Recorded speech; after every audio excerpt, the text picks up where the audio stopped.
The air in the farmhouse was thick and heavy, tasting of stale coffee, wilting lilies, and the cloying sweetness of sympathy casseroles that lined the dining room table.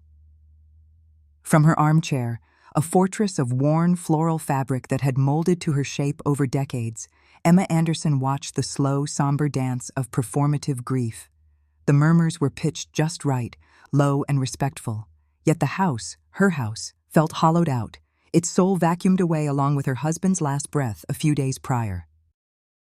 She was a ghost at her own husband's wake. Friends of George, men with softened middles and faces like crumpled maps, would approach her throne, pat her hand with a clumsy gentleness, and offer platitudes that dissolved before they reached her ears. He was a good man, Emma. A pillar of the community. He's in a better place now. She would nod, her neck feeling as creaky as the floorboards upstairs, and offer a watery smile that she hoped passed for sorrow. But she wasn't sad. The realization was not a sudden shock, but a quiet, settled fact, like the dust that coated the high shelves of the bookcase. The emotion that occupied the vast, empty space George left behind was not grief, but a profound, aching emptiness of a different sort. It was the grief for a life she had never been allowed to live. George hadn't been the architect of that stolen life, merely its long, uneventful consequence. He was a good man. A sturdy, reliable man. He had been the anchor she'd so desperately needed when she was a girl adrift on a dark and terrifying sea. But an anchor's purpose, she now understood with startling clarity, is to keep you in one place. For 55 years, their life together had been a long, quiet hum, not a symphony. It was safe. It was predictable. And it was a cage whose bars were so comfortable she had almost forgotten they were there. Her gaze drifted to her children. Mark, her firstborn, stood near the fireplace, his back straight, his shoulders set with the self-importance of a man newly burdened with responsibility. He was the executor of not just the will, but of the family's consensus. Beside him, his wife, Linda, had a look in her eye that Emma knew all too well, the sharp, appraising calculation of an auctioneer. Her eyes weren't on the grieving widow. They were on the hand-hewn ceiling beams, the wide plank floors, the sheer acreage of the land that stretched out, unseen, beyond the windows. The upkeep alone must be a fortune, Linda murmured to Mark, her voice a conspiratorial whisper that carried easily across the room. And the property taxes. Mark nodded, taking a slow sip of his coffee. It's prime land now. The town's expanded right to our doorstep. Henderson Development was sniffing around last year, you know. Her younger daughter Susan stood with her husband near the kitchen doorway. Susan had her mother's softer features and a perpetually worried expression. She glanced towards Emma, a flicker of genuine concern in her eyes. She seems so lost, Susan said, her voice laced with a pity that felt almost as sharp as Linda's avarice. How can she possibly manage this place alone? Her husband, a practical man named Tom, shrugged. Mark's right, we have to be practical. It's a lot to ask of an 80-year-old woman. They spoke of her future as if it were a property to be managed, a problem to be solved. They looked at her, frail and silent in her chair, and saw not a mother, but an obstacle. The house, this land, was a legacy. George had worked it, tilled its soil, and drawn his living from it. But the land was not his. It had been her family's, the Anderson farm, for 100 years before George had ever set foot on it. It was hers. And in their hushed, practical conversations, she heard the sharpening of knives. She wasn't grieving George, but she was mourning. She was mourning the passionate, terrified 16-year-old girl who had been forced to bury her own heart in this very soil. George, with his steady hands and his quiet demeanor, had been the monument placed over that grave. He had asked few questions. He had been content with the placid, agreeable woman she had manufactured for him. For everyone. He never knew the girl who screamed in silence, the one whose spirit had been tried and convicted in a dark church sanctuary by righteous men. He had known the aftermath, the quiet survivor. Loving him had been a duty, a penance, and a shield. And now the shield was gone.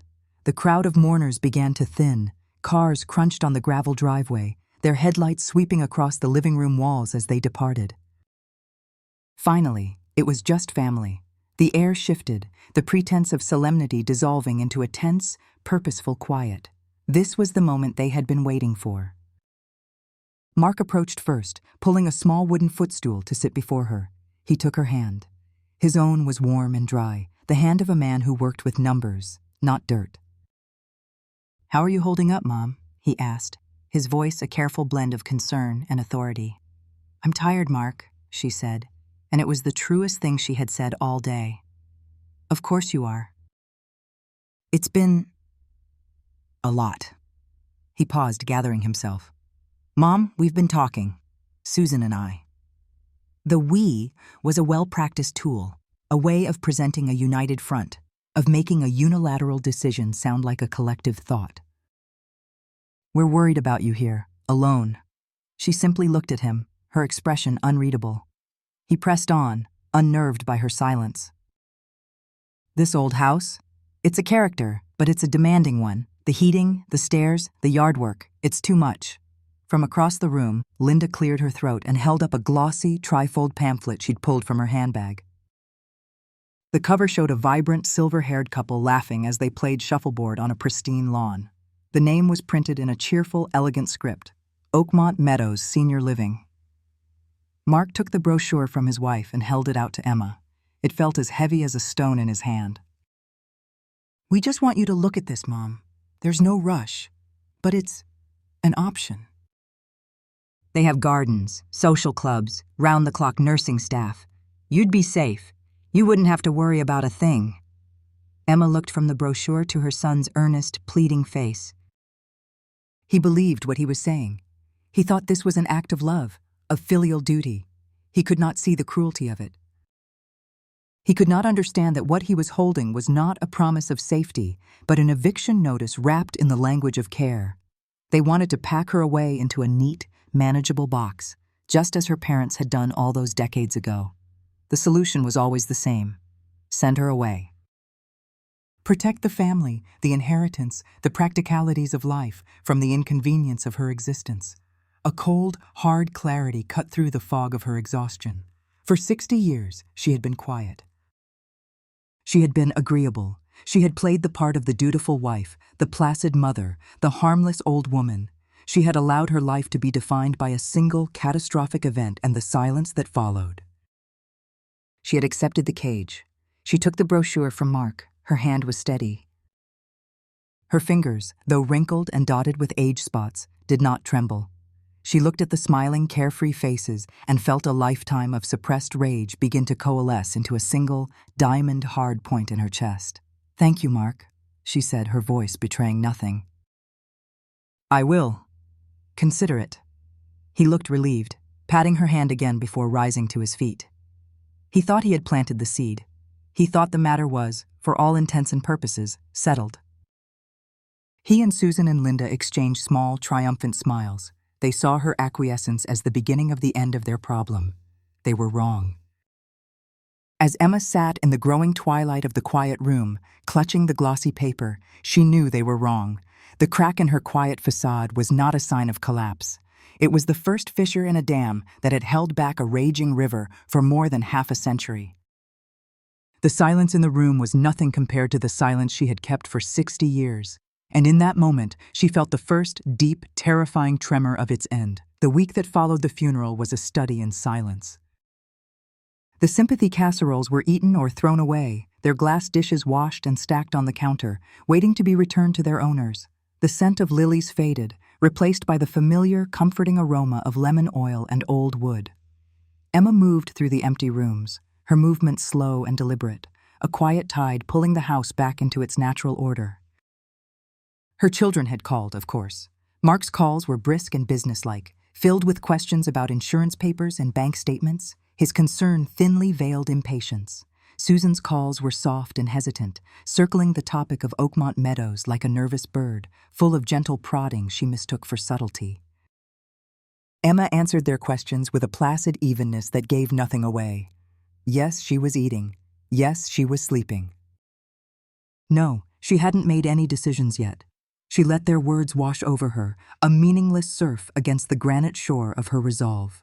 The glossy brochure for the retirement community sat on the kitchen counter, a bright, cheerful accusation amidst the familiar clutter of her life. She never opened it again. She didn't need to.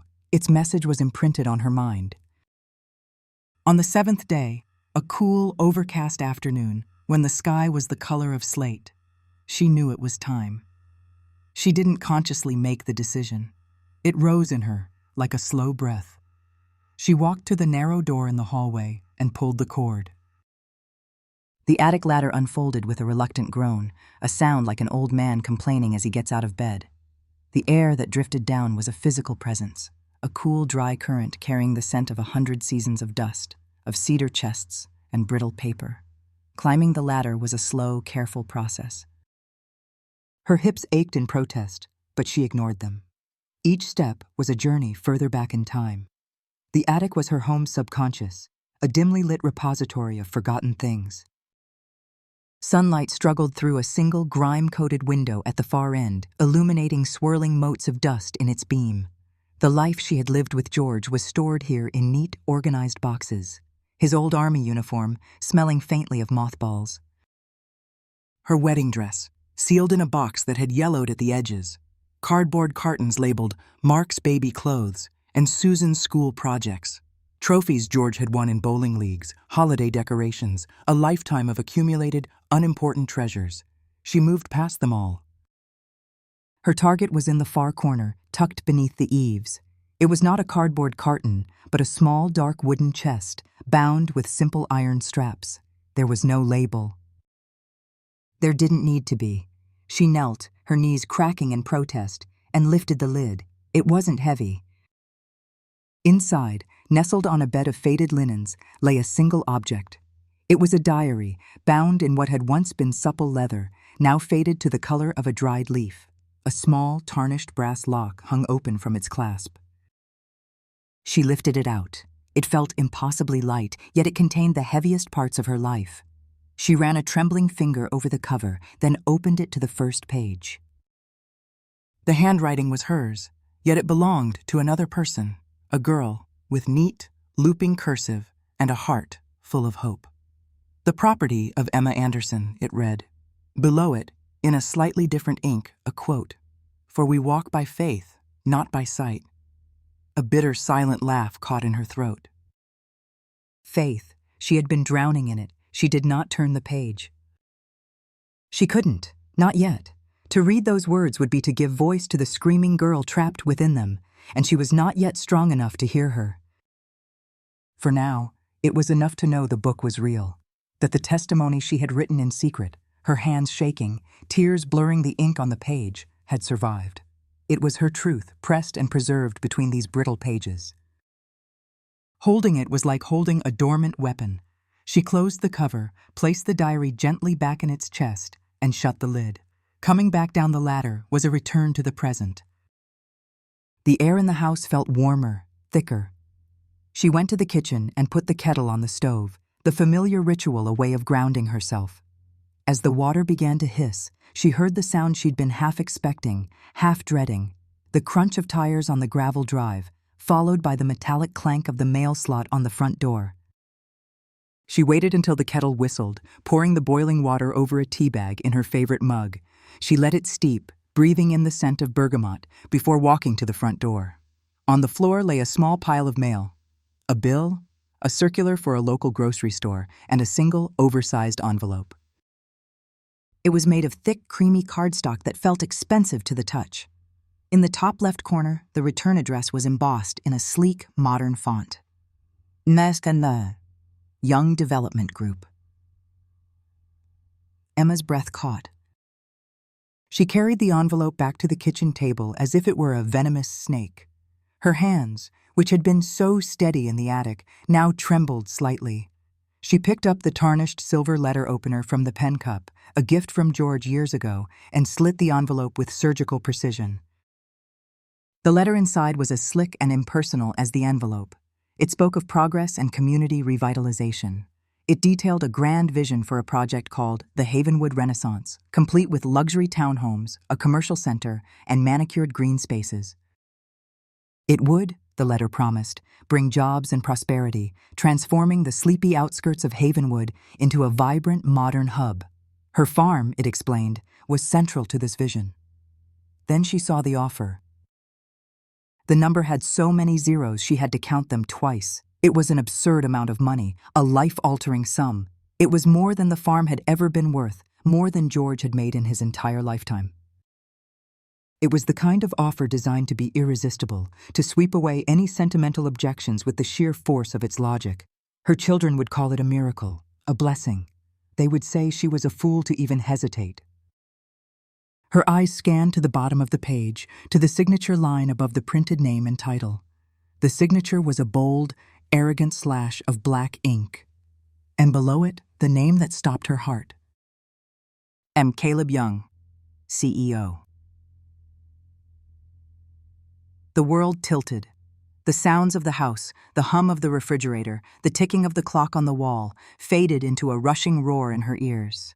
A wave of ice-cold dread washed over her, so intense it made her feel nauseous, followed immediately by a surge of white-hot rage that burned the cold away. The glossy, heavy paper felt slick and poisonous under her suddenly numb fingers. Young, it couldn't be a coincidence. Not in Havenwood, not that name. The charismatic face of Pastor David Young swam up from the depths of her memory, as clear as if he were standing in the room with her. The kind eyes that weren't kind, the warm smile that concealed a predator's chill, the man who had taken her faith and twisted it into a weapon against her. The man who had built his reputation on the ruins of her life. This Caleb, he had to be the son, the serpent's legacy, come to finish what his father had started. It wasn't just business, it couldn't be. This was a desecration. He wanted to bulldoze her home, to pave over the very ground that held the secret of his father's sin. He wanted to erase the last physical evidence of her story, the last witness to the crime. She stood up, the letter crumpling in her fist. She walked to the window and looked out at the land. Her land. She saw the ancient oak tree where she had played as a child. She saw the stretch of field where George had taught Mark to drive a tractor. She saw the gentle slope of the hill leading down to the creek. It was not just acres of dirt and grass. It was a living history of her life, both the one she had lived and the one that had been stolen. The letter from Young Development Group was not an offer. It was a declaration of war. Caleb Young, with his father's name and his limitless money, thought he was dealing with a frail, grieving old woman who could be easily bought and discarded. He thought he was clearing away a relic of the past. He had no idea that he was about to awaken a ghost. And this ghost was done being silent. The name on the page was a key, turning a lock that had been rusted shut for 60 years. The scent of Emma's modern kitchen, the faint trace of tea and lemon, dissolved, replaced by a phantom aroma of beeswax floor polish and old paper. The quiet hum of the refrigerator faded, and in its place rose the distant, holy sound of a church organ playing the closing notes of a hymn. The sunlight outside her window seemed to thin, to yellow, taking on the quality of an old photograph as the present collapsed and the past rushed in to fill the void. She was 16 again. The world in those days was smaller, and its edges were clearly defined. Havenwood, Ohio, was a town built on good intentions and neatly kept lawns. It was a place of quiet, industrious days and evenings spent on front porches, the air filled with the scent of cut grass and the lazy drone of cicadas. Life moved with the rhythm of the seasons and the certainty of the Sunday morning church bell. And at the absolute center of this universe, both social and spiritual, was the Havenwood Community Church. It was a handsome brick building with a tall, white steeple that was the highest point in town, a constant reminder of the proper order of things. Inside, light filtered through stained glass windows, painting the polished oak pews in jewel-toned strokes of ruby, sapphire, and emerald. It was a place that was supposed to be safe. It was the house of God. For Emma Anderson, it was the only house she knew besides her own. As a girl, she was quiet, not out of shyness, but out of a deep and thoughtful nature. While other girls her age were whispering about boys and popular songs, Emma was the one who actually listened to the sermon, who felt a genuine swell of emotion when the congregation sang Amazing Grace. Her faith was not a Sunday habit. It was the very lens through which she saw the world. It was simple, pure, and unquestioning. Her parents, John and Mary, had cultivated this. They were good people, respected in the community, who believed deeply in faith, hard work, and the importance of never, ever causing a scene. Their love for Emma was real, but it was braided with a deep-seated fear of social shame, a fear of what the neighbors might think. They had raised a daughter who was dutiful, loving, and desperate to please, a perfect, innocent lamb. And then the new shepherd arrived. His name was Pastor David Young. He was a replacement for the old, wheezing Reverend Miller who had retired to Florida. From his very first sermon, Pastor David was a revelation. He was younger than most of the other ministers, with a full head of dark, wavy hair, a smile that seemed to generate its own light, and eyes the color of warm honey that held a look of profound sincerity. When he spoke, his voice was not the booming, condemnatory thunder of the old guard, but a rich, persuasive melody that made you lean in, eager to hear more. He made faith feel like a vibrant, personal adventure, not a list of dreary obligations. The town was instantly smitten. The old women in the sewing circle doted on him. The men on the church council respected his energy and his modern ideas, and the teenagers, who had previously endured youth group as a weekly penance, were suddenly captivated. He didn't talk down to them. He joked with them, remembered the names of their siblings, asked about their tests at school. He was one of them, but better. He was a guide, a friend. From the beginning, he took a special interest in Emma. It started subtly, during a youth group discussion about the nature of parables, while others were doodling on their notebooks. Emma had offered a quiet thought about how the meaning could change, depending on who was listening. After the meeting, Pastor David had sought her out. "That was a very profound thought, Emma," he'd said, his warm gaze making her feel as though she were the only person in the room. "You have a rare sensitivity." To a quiet girl who often felt invisible, his words were like a sudden beam of sunlight. For the first time, she felt seen. The small attentions grew. He would catch her after the main service, asking what she thought of his sermon. He began to lend her books, not simple devotionals, but works of theology and poetry by mystics she had never heard of. "I think a spirit like yours is ready for deeper waters," he told her, his smile conspiratorial, as if they shared a secret wisdom the rest of the world couldn't comprehend. He was building a world just for the two of them, a world of intellectual and spiritual intimacy that felt thrilling and deeply important. The true masterstroke, however, was his use of Scripture. He began to frame their burgeoning connection in the language of the divine. One afternoon, as she helped him stack hymn books in the empty sanctuary, he paused and looked at her, his expression one of almost reverent seriousness. "You know, Emma," he began, his voice low, "the Bible speaks of certain souls being set apart. In 1 Peter, it says, 'You are a chosen people, a royal priesthood, a holy nation, God's special possession.' When I look at you, I see that. I see a vessel for God's special purpose." Her 16-year-old heart had swelled with a dizzying mix of awe and humility. He wasn't just a pastor anymore. He was a prophet, and he was speaking a divine truth directly to her soul. She was special, chosen. Her quietness was not a flaw. It was a sign of her holy purpose. And Pastor David was the one who had been sent to guide her, to unlock the great work God had planned for her. The culmination of this careful, patient grooming came on a cool autumn evening. The youth group meeting had ended, and the other teenagers had clattered out into the night, their laughter fading down the street. Pastor David had asked Emma to stay behind to help him put away a new set of maps of the Holy Land. The church hall was quiet and vast around them. When the last map was rolled and put away, he didn't dismiss her. He turned to her, his back to the dim light of the hallway, his face cast in shadow. His shepherd's gaze was more intense than ever. "Thank you, Emma," he said. His voice was a soft murmur, yet it filled the entire space. "I don't know what I'd do without you." God has brought us together for a reason, you and I. There is a great work ahead, a trial of faith that will prove your devotion, but it will require you to trust me. Completely, even if you don't understand. Can you do that? It felt like a sacred vow, a holy covenant being forged between them in the silent, waiting church. He was not asking for her trust as a man. He was asking for it as God's own messenger. The air between them was electric, charged with unspoken significance. She felt a tremor of fear, but it was overshadowed by an exhilarating sense of destiny.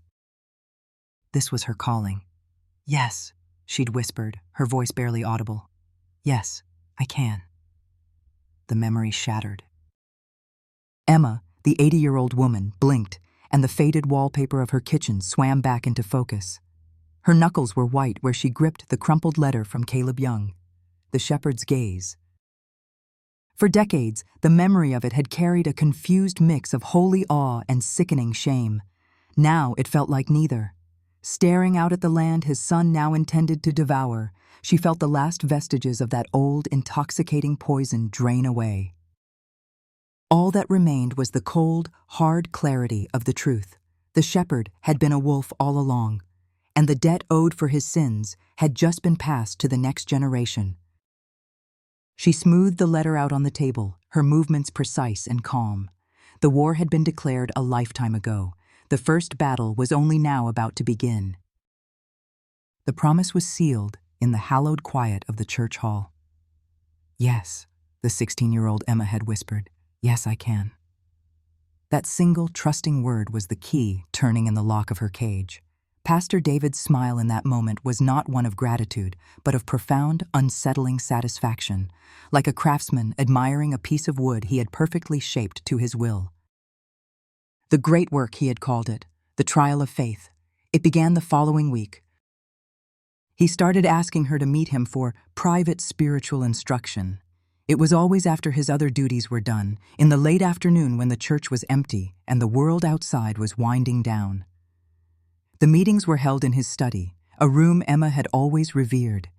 It was a masculine, sacred space, paneled in dark, solemn wood and lined with shelves of important-looking books.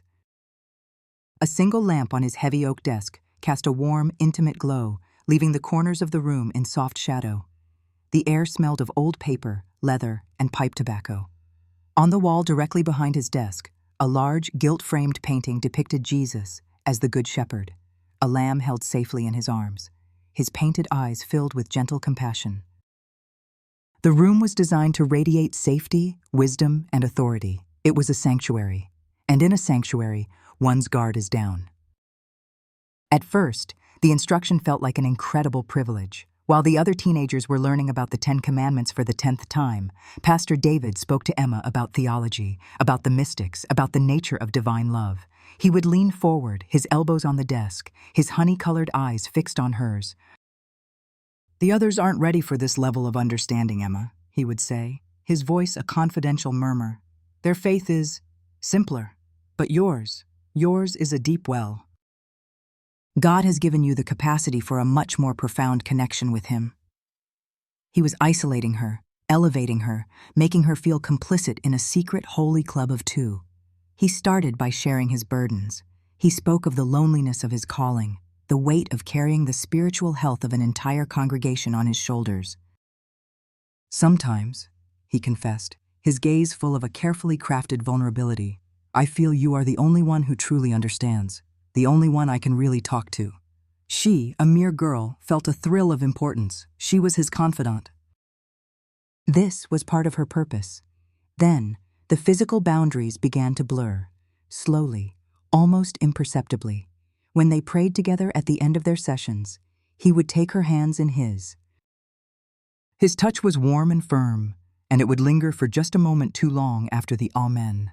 Sometimes, when making a point, he would reach across the desk and gently touch her arm, a gesture of emphasis that felt both fatherly and something else entirely, something she couldn't name. Each transgression was so small, so plausibly deniable, that to protest would have felt foolish, hysterical. It was the scripture, however, that became his most potent tool. He was poisoning the well of her faith with his own twisted interpretations. He began to speak of the Song of Solomon, describing it not as an allegory, but as a blueprint for the union of the spiritual and the physical. "True faith isn't just an intellectual exercise, Emma," he explained, his voice hypnotic. "It is a complete surrender of the mind, the soul, and the body. God wants all of you." He spoke of Abraham, who was commanded to sacrifice his own son. Imagine the faith that required, Emma.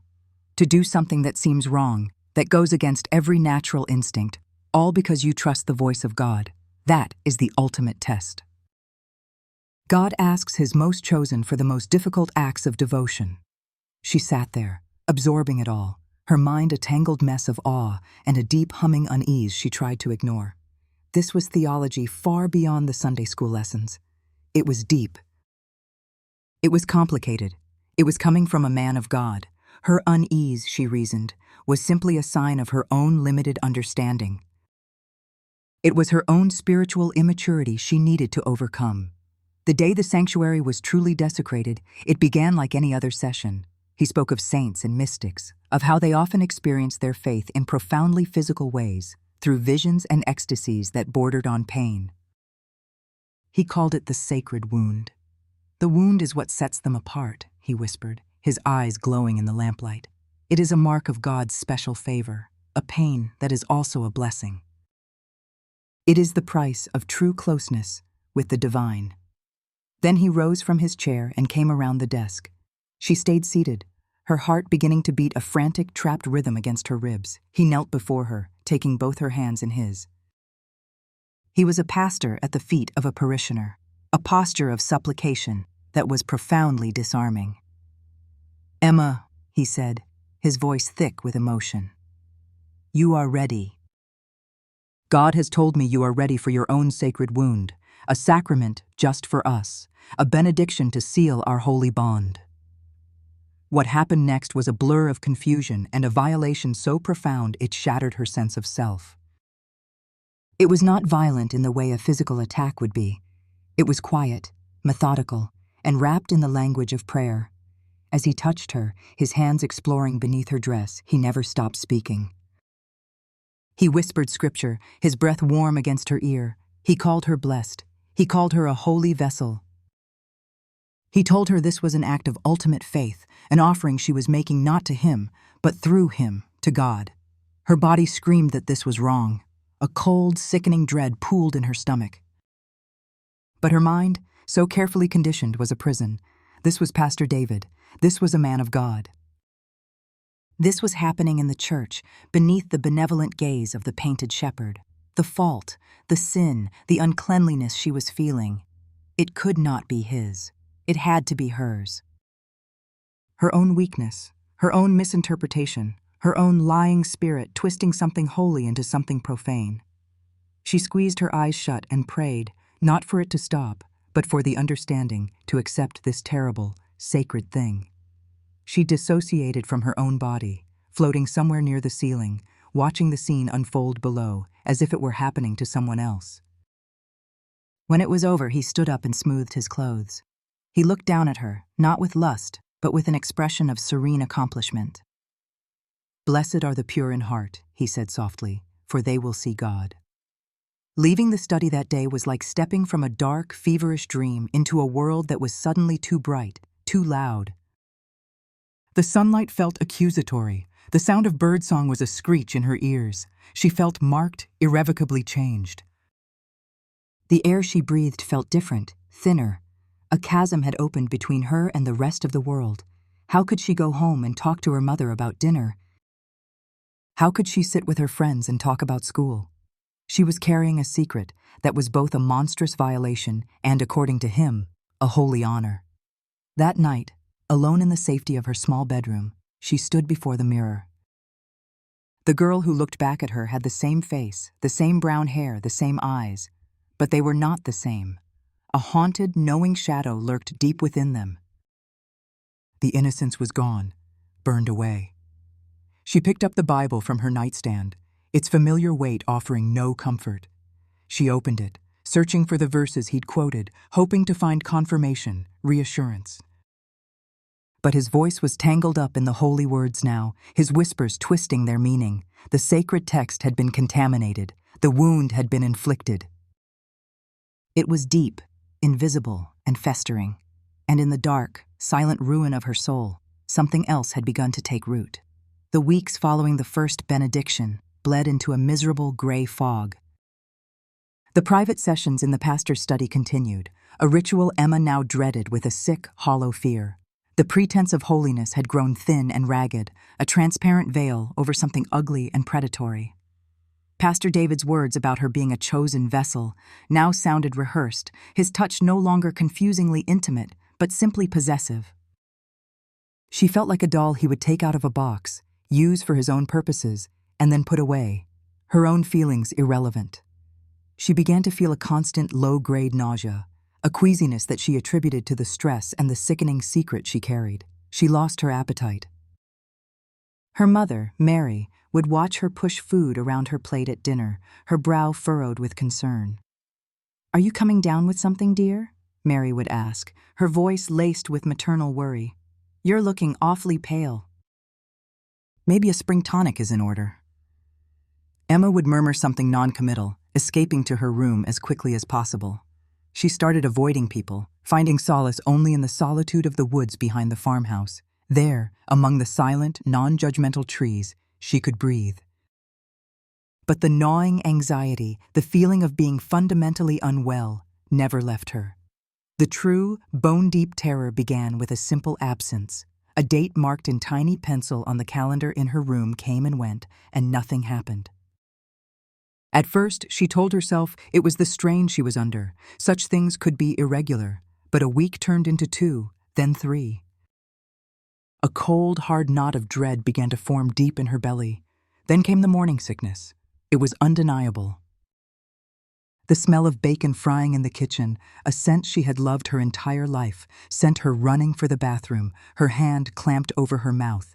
She would kneel on the cold tile floor, her body convulsing, and the truth would feel like a physical presence in the room, watching her with cold, pitiless eyes. The final confirmation didn't come from a doctor or a test. It came one quiet afternoon as she lay on her bed, staring at the ceiling, trying to pray. She placed a hand on her still flat stomach, and in that simple, instinctive gesture, she knew. The sacred wound had borne fruit. The abstract spiritual trial had become a terrifyingly real, physical consequence growing inside her. The world didn't just tilt on its axis, it fell away completely, leaving her spinning in a black, silent void of pure panic. For 2 days, she lived in that void. The internal conflict was a raging storm. The sermons she had heard her entire life screamed in her head. She was a sinner, fallen, unclean. The consequence of her sin was now living and breathing inside her. But beneath the layers of guilt and programmed faith, a small, resilient voice of truth whispered that she had been wronged. A blessing didn't feel like this. God's favor didn't taste like bile and terror. Clinging to a last, desperate shred of hope, she knew what she had to do. She had to tell Pastor David. He was the only other person in the world who knew the secret. He was the architect of this nightmare. Surely he held the key to understanding it, to fixing it. The part of her that still desperately wanted to believe in the shepherd, the kind, wise man who saw her specialness, prayed that he would have answers.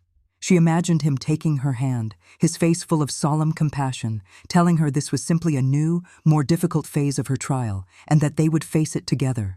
She went to him, not to accuse, but to seek deliverance. It was a mistake that would cost her the last of her innocence. She found him in his study, the air thick with the smell of his pipe. The warm lamplight that had once seemed so inviting now felt oppressive, theatrical. The painted shepherd on the wall seemed to be smirking. She stood before his desk, trembling, feeling like a foolish, lost child. "Pastor David?" she began, her voice so small it was barely a sound. I need to talk to you." He leaned back in his leather chair, a benevolent smile on his face. "Of course, Emma. What is it?" She couldn't meet his eyes. She stared at a leather-bound book on his desk. I think I'm pregnant." The words hung in the air, heavy and damning. She waited for his reaction, her entire being braced for his guidance, his comfort, his plan. The benevolent smile did not fade. It vanished. It was as if a mask had been ripped away, revealing something cold and hard beneath. The warmth in his eyes was extinguished, replaced by a flat clinical appraisal. He looked at her, not as a shepherd looks at a lost lamb, but as a man looks at a complication, a problem to be disposed of. He was silent for a long moment, his fingers steepling before him. When he finally spoke, his voice was devoid of all its previous warmth. It was sharp and cold as ice. "And how did you allow that to happen, Emma?" The question hit her like a slap. I don't understand," she stammered. You said it was a sacrament." He gave a short, dismissive laugh. "I spoke of trials of faith, of resisting temptation." "It seems your faith was not as strong as we had hoped. You were weak. You opened the door and allowed Satan to place a sinful temptation before me, and in your weakness, you succumbed to it." The room began to spin. He was twisting everything, reframing the narrative with a breathtaking, cruel audacity. He was painting her as the seductress, himself as the noble man of God who had been momentarily tested by her carnality. "But you said God wanted this," she whispered, the words tasting like ash. "God wants you to be strong. God wants you to be pure," he said, his voice rising with righteous indignation. "This thing inside you is not a blessing. It is the consequence of your failure, your weakness." He stood up and began to pace behind the desk, a predator in his cage. "This is your cross to bear, Emma." "Not mine. You must go home and pray. Pray for deliverance. Pray that God will forgive you for your lying spirit and your weakness of the flesh." He offered no help, no comfort, no solution. He simply took the entire terrible weight of the situation and placed it squarely on her frail, 16-year-old shoulders, absolving himself with the very scripture he had used to condemn her. In that moment, the last vestiges of her delusion crumbled to dust. The girl who had hero-worshipped him, who had believed herself to be a chosen vessel, died in that leather-scented room. She looked at him, really looked at him, and saw him, for the first time, not a shepherd, not a man of God. Just a hollow, selfish man, a wolf who had worn the shepherd's fleece to lure his prey. She stumbled out of the study, not even hearing his final, dismissive words. She walked through the empty church, past the pews and the altar, the stained glass saints staring down with their painted, impassive eyes. They offered no comfort, no solace. She was utterly and terrifyingly alone. The sacred wound was no longer a matter of confusing theology. It was a living, growing secret inside her, a forbidden fruit that would surely destroy her. The walls of her world, which had been slowly cracking, now came crashing down all at once. The walk home from the church was a journey through a nightmare. The familiar, friendly streets of Havenwood had transformed into a hostile landscape. The tidy houses with their warm, glowing windows felt like silent, watching eyes. Every rustle of leaves in the evening breeze sounded like a judgmental whisper. Emma's feet moved automatically, one in front of the other, but her mind was a maelstrom of shock and terror. Pastor David's cold, dismissive words echoed in her ears, a cruel counterpoint to the frantic, panicked beating of her own heart. He had cast her out. She was utterly alone with a secret that was growing, living, breathing inside her. A secret that would soon become impossible to hide. There was only one place left to go. Home. The word itself was a prayer. In her 16 years, her parents' house had been a bastion of safety and order. It was the place you went when you were sick, or hurt, or scared. It was the one place you were supposed to be loved unconditionally. She burst through the front door, her breath coming in ragged sobs. Her parents were in the living room, Mary knitting in her armchair, John reading the newspaper. They looked up, startled by her dramatic entrance, their faces etched with immediate concern. "Emma!" "What on earth is it?" Mary asked, putting down her knitting. "You look like you've seen a ghost."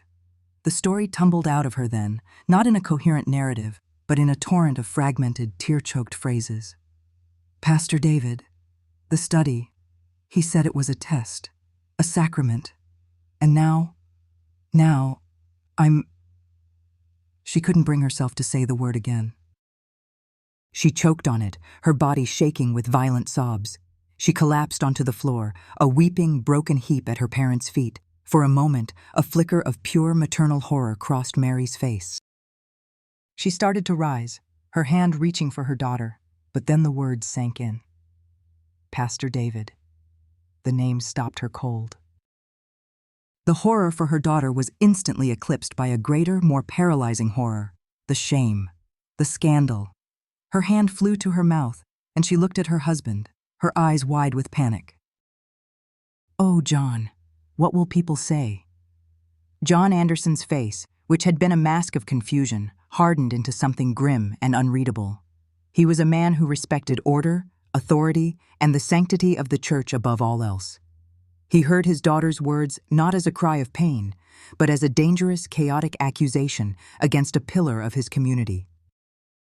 This wasn't a family problem. This was a crisis that threatened their good name, their place in Havenwood. He didn't see a violated child. He saw a catastrophic mess that needed to be contained.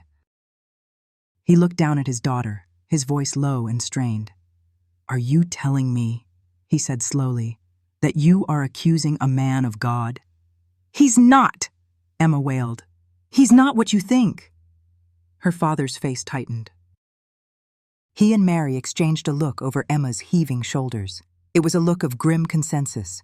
They could not conceive of the possibility that their charismatic, respected pastor was a predator. It was far easier, far more palatable, to believe their quiet, imaginative daughter was confused, or hysterical, or worse, lying to cover up a sin of her own. "Get up, Emma," John said, his voice leaving no room for argument. "We are going to sort this out. We have to take this to the church. We'll speak to Elder Miller."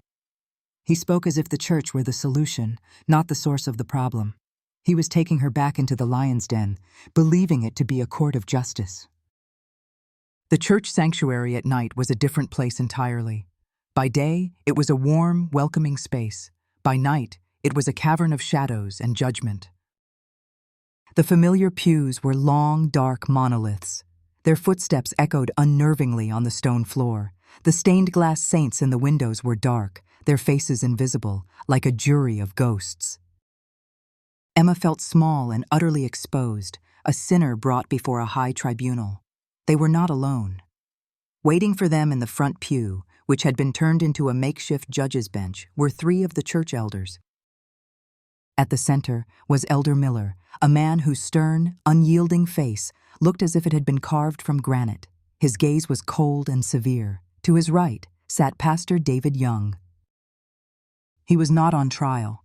He sat with his hands clasped, his face a perfect mask of sorrowful concern, as if he, too, were a victim of this terrible situation.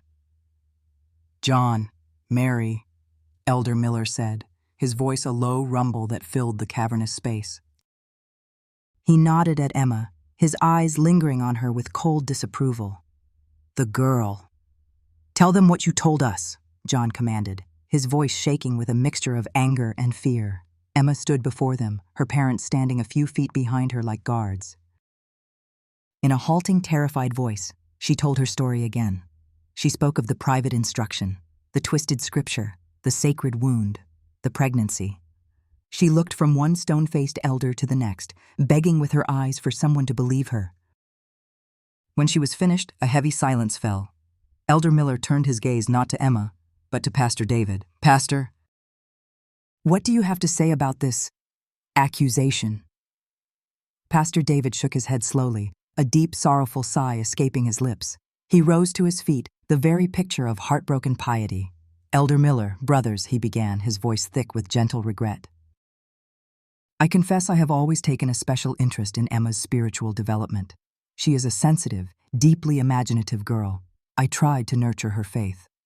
He paused, looking at Emma with what appeared to be profound pity. "But I fear her imagination got the better of her. She developed an unfortunate infatuation.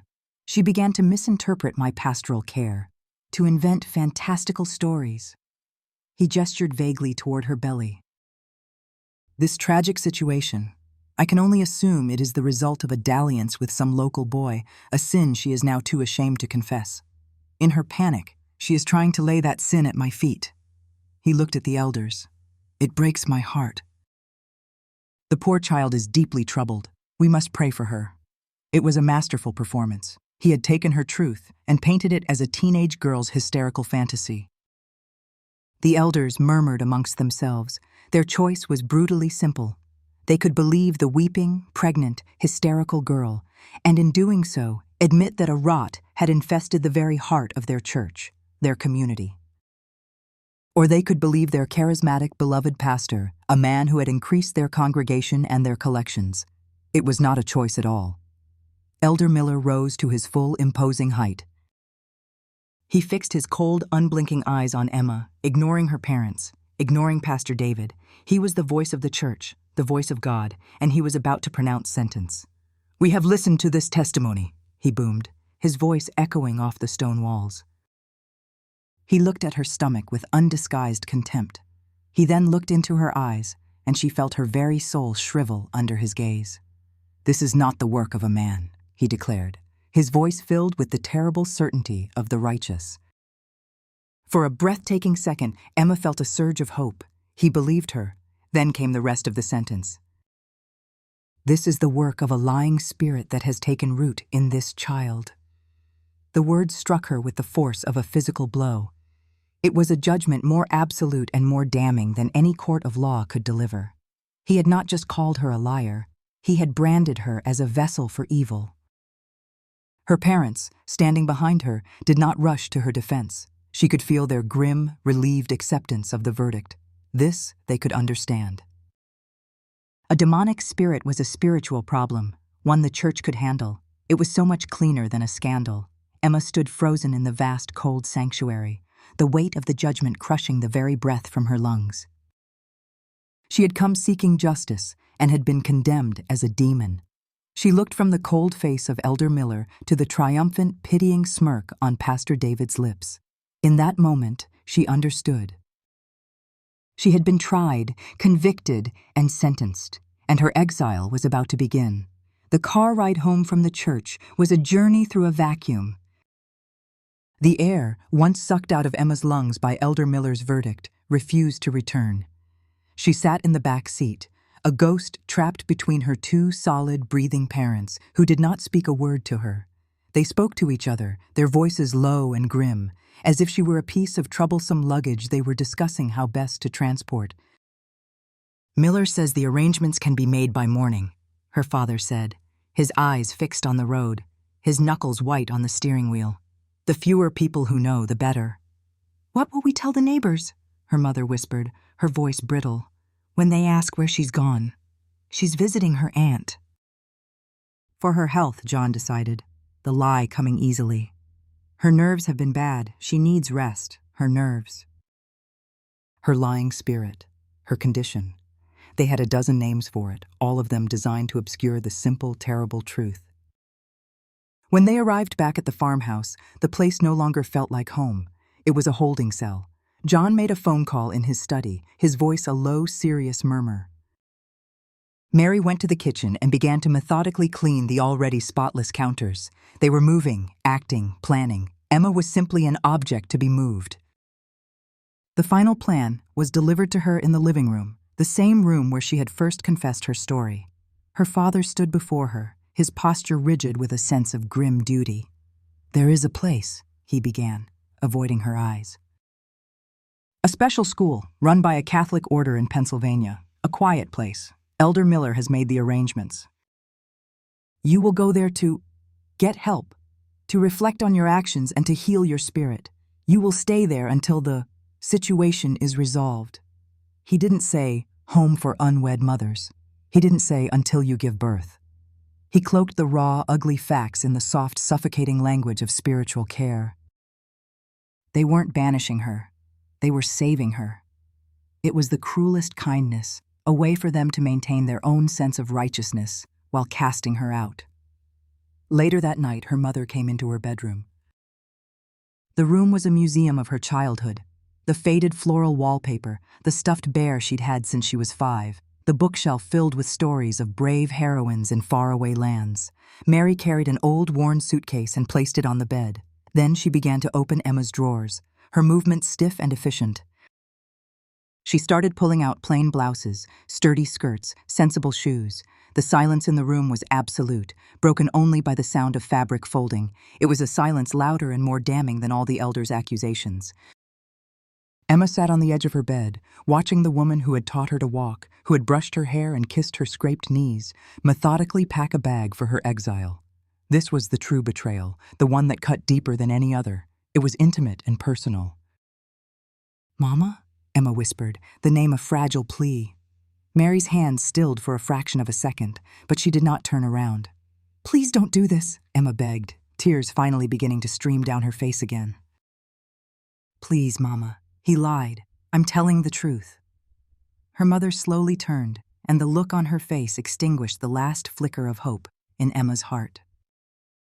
Mary's eyes were not filled with compassion or even anger. They were cold, hard, and distant, clouded over with a deep, unforgiving shame.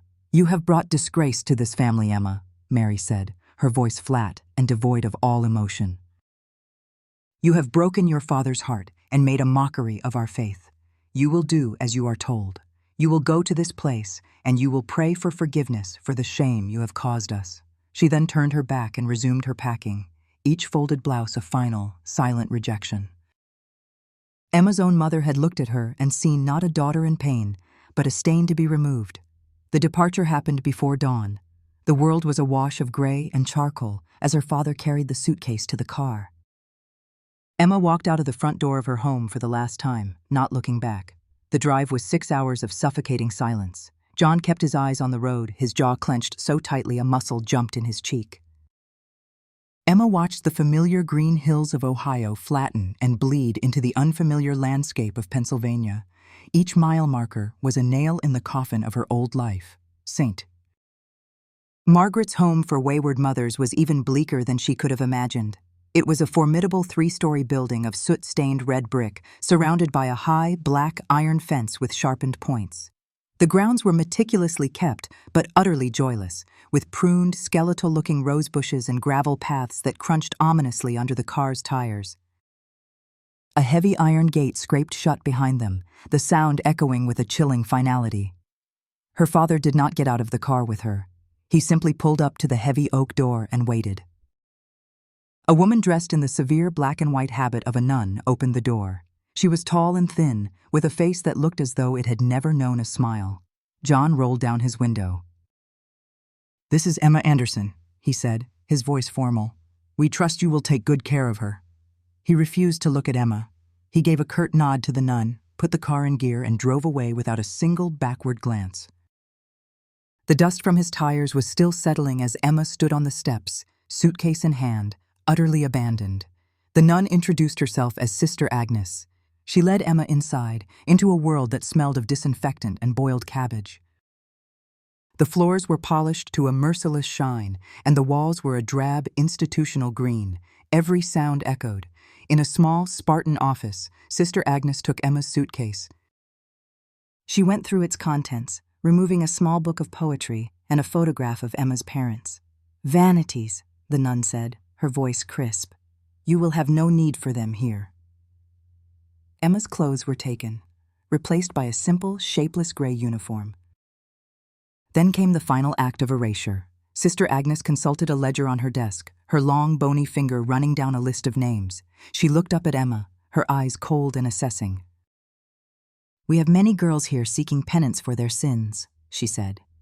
"Pride in a name is a vanity we must shed to find true humility. While you are here, you will not be Emma."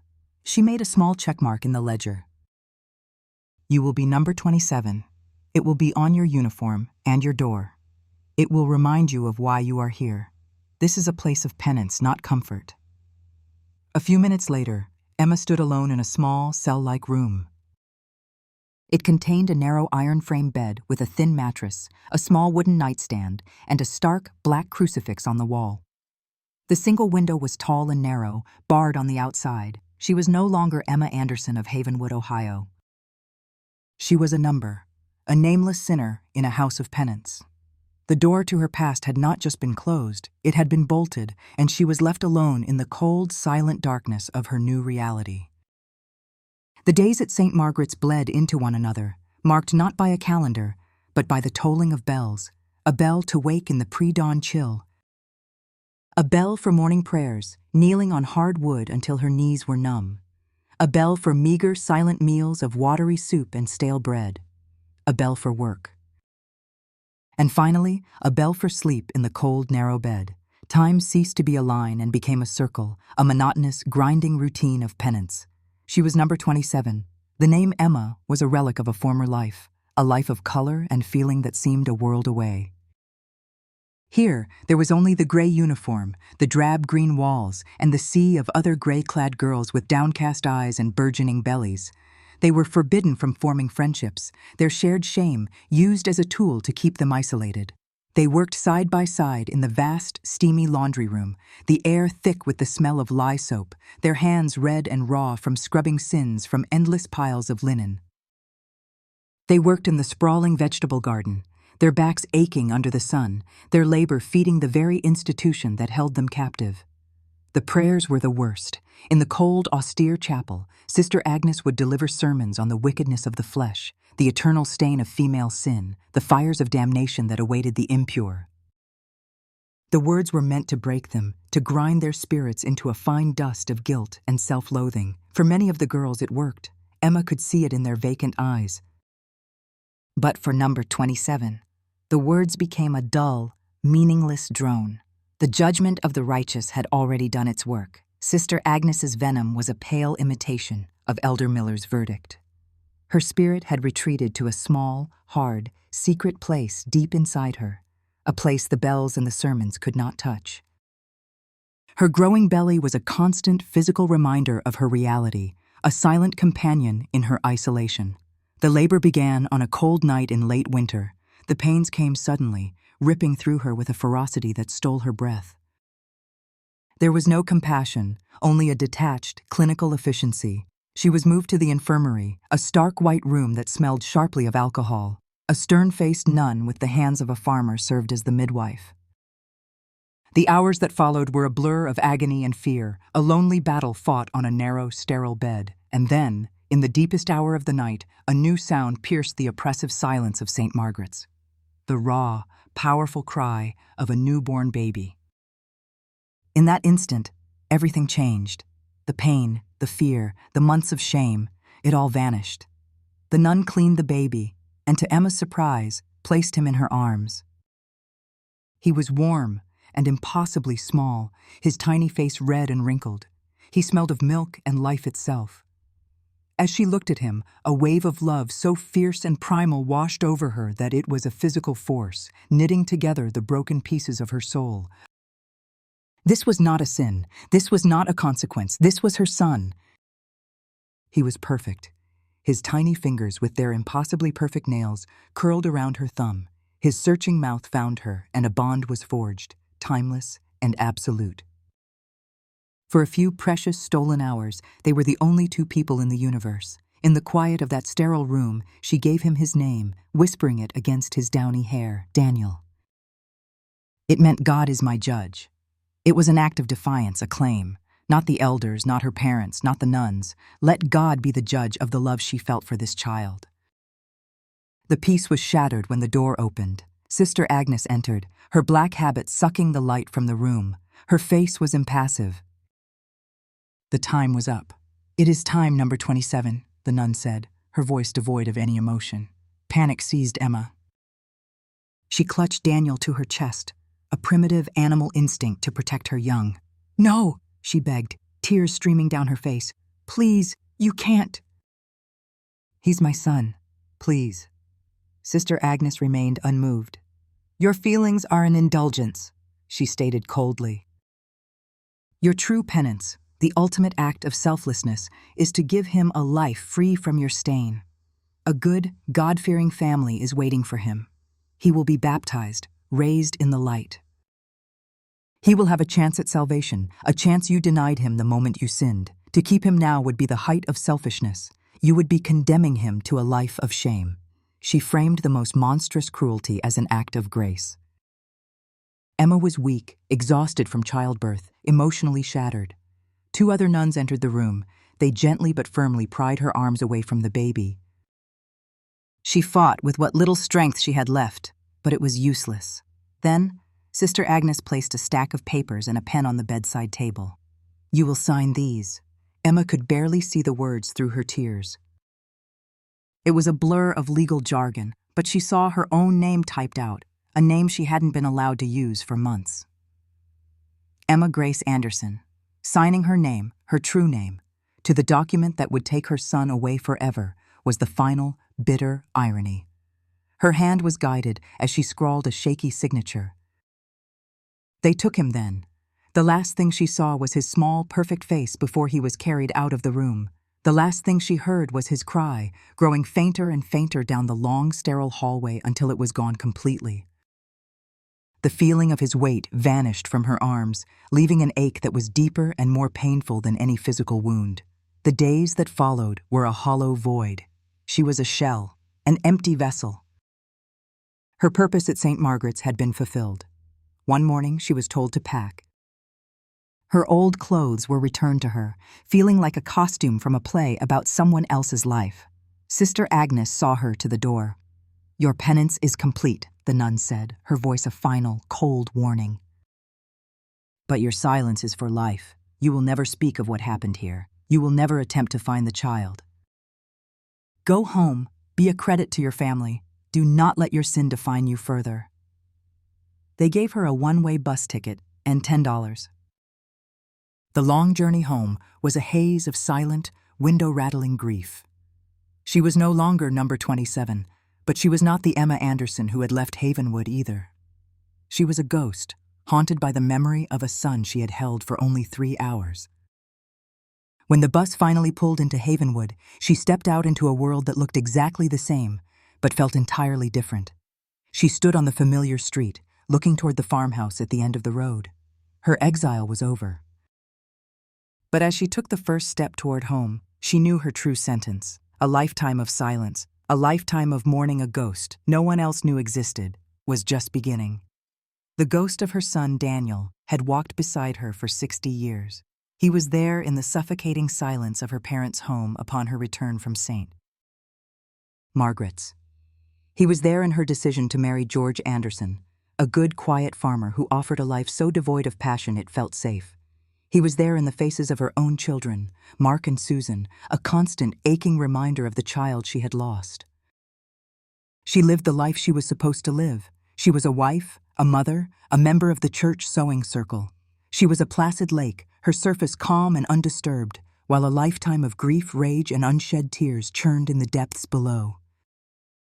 Her silence was her penance, the sentence handed down by Sister Agnes, and she had served it faithfully. Until now. Now, sitting at her kitchen table in the quiet of her 81st year, the silence was finally broken. The letter from Caleb Young lay smoothed out before her, its crisp corporate letters a declaration of war. The ghost of her son was no longer a quiet companion in grief. He was a call to arms. The past was not dead. It wasn't even past. It had a new name and a development group, and it had come to finish the job. The frail, agreeable woman her children thought they knew began to disappear, replaced by someone else, someone who had been dormant for decades. A survivor. She rose from the table, her movements no longer hesitant, but filled with a new, cold purpose. She put on her sensible coat, took the small handbag she used for errands, and for the first time in a very long time, she left the farmhouse not to go to the grocery store or the post office, but to go to battle. Her first stop was the Havenwood Public Library. The old, musty building of her youth had been replaced by a modern structure of glass and steel, a place she rarely visited. Inside it was quiet, but it was a different kind of quiet from the church. It was the hum of information, of whispered questions and quiet discovery. She walked past the shelves of fiction and went to the public computer terminals. She had to ask the young librarian, a girl with kind eyes and pink-streaked hair, how to begin. "I need to look someone up on the internet," Emma said, the word feeling foreign on her tongue. The girl smiled and guided her through the process with patient kindness, showing her how to open the web browser and use the search engine. Emma thanked her, her heart pounding a little faster. She felt like a spy in a foreign country. She sat down, took a deep breath, and carefully, with one deliberate finger, typed the name into the search bar. Caleb Young. The screen blinked and then filled with a cascade of results. There were dozens of articles, press releases, and interviews. She clicked on the first one, a feature from the Ohio Business Chronicle. The headline read, "Visionary developer Caleb Young reimagines the future of the American small town." Below it was a photograph of a handsome, smiling man in an expensive suit, his hair perfectly coiffed, his teeth impossibly white. He had his father's charisma, but it was slicker, more polished, packaged for a modern world. She spent the next hour falling down a digital rabbit hole. She read articles praising his philanthropic spirit, detailing his company's donations to hospitals and universities. She saw photos of him shaking hands with the governor, cutting a ribbon at a new community center, his arm around his smiling wife and 2 children. He was the perfect image of success and civic virtue. Then she found it. A profile piece from a Christian lifestyle magazine titled "Building on a Foundation of Faith." It lauded him as a devout family man, a pillar of his own church in Columbus, a man who brought his faith into his business practices. And then, the paragraph that made the blood run cold in her veins. Mr. Young credits his strong moral compass to his late father, the beloved Pastor David Young, who served the community of Havenwood for many years. "My father taught me that our work on earth is to build a better world, a kingdom of God," Caleb is quoted as saying. "He built a community of souls. I try, in my own humble way, to build communities of homes and families, always guided by the principles he instilled in me." The hypocrisy was so profound, so staggering, it left her breathless. The serpent's legacy. He had inherited not just his father's name, but his father's playbook. Cloak your ambition in the language of God, and the world will see you as a saint. She leaned back in the uncomfortable plastic chair, the library's quiet hum fading into the background. A cold, hard logic began to form in her mind. This wasn't just a business deal. Why Havenwood? Why, of all the plots of land in the county, was hers so central to his renaissance? The answer settled upon her with the weight of a tombstone. Caleb Young wasn't just building on his father's principles, he was building on his father's gravest sin. He was returning to the scene of the crime to erect a monument to his father's good name, a monument of steel and glass and pavement that would physically erase the last living evidence of his hypocrisy. Her farmhouse was not just a house on a valuable piece of land. It was a witness. She was a witness. To bulldoze her home, to displace the woman his father had violated and silenced, was the final, definitive act of that silencing. He was here to bury the ghost, to pave over the secret, to ensure that the name Young would forever be associated with progress and piety in Havenwood, not with a dark, terrible secret in a pastor's study. Her objective, in that instant, shifted. This was no longer about saving her home. That was merely defense. This was about tearing down the pristine, holy facade Caleb Young had built for himself and for his father's memory. The only way to save her own past was to weaponize it. The only way to stop him from burying the truth was to dig it up herself, with her own 2 hands. The frail old woman her children saw, the one who was too tired and sad to manage on her own, was gone. In her place sat a strategist, an archivist of her own pain, a woman with a 60-year-old grievance and nothing left to lose. She flagged down the young librarian again. "Could you show me how to print?" she asked, her voice steady and clear. She meticulously printed every article, the one praising his vision, the one celebrating his philanthropy, and most importantly, the one connecting him to his sainted father. She folded the papers neatly and placed them in her handbag. They were no longer just articles. They were intelligence. They were ammunition. As Emma walked out of the library into the bright afternoon sun, she felt the weight of 80 years on her shoulders, but her spine was straight. She looked at the familiar main street of her town, but she saw it now with new eyes. It was not her home. It was a battlefield. She knew the enemy's name, his face, and his strategy. The question was no longer if she would fight, it was how. And she knew, with a certainty that settled deep in her bones, that she could not do it alone. For 2 days after her visit to the library, Emma sat at her kitchen table, a general studying a battlefield map. The glossy letter from Caleb Young lay on one side, a declaration of war. On the other lay the printed articles, her reconnaissance reports on the enemy. She read them over and over, the laudatory prose, the talk of faith and family, until the words became a sickening mantra. The face of Caleb Young, smiling from the newsprint, began to merge with the phantom image of his father's equally charming, equally deceitful smile. 2 generations of serpents, cut from the same cloth. She knew she couldn't fight this alone. Havenwood was compromised territory, a town that had chosen to believe a convenient lie 60 years ago and had no incentive to unearth an ugly truth now. She needed a weapon they wouldn't expect, an ally from outside their cozy, corrupt world. She retrieved the old, thick yellow pages from a kitchen drawer, its pages soft and worn. She ignored the listings for lawyers in Havenwood. Her finger ran down the page until it reached the advertisements for the county seat. She saw bold promises and smiling, stuffy portraits. Then she saw a small, simple ad in a plain black box. Sarah Jenkins, attorney at law. Fighting for the individual against the corporation. The words resonated with a simple, powerful clarity. She tore the small advertisement from the page. The next morning, she went back up to the attic. The air was still and silent. She opened the small wooden chest and lifted out the leather-bound diary. This time, there was no hesitation. This was not a visit to a painful memory. It was the retrieval of her only weapon.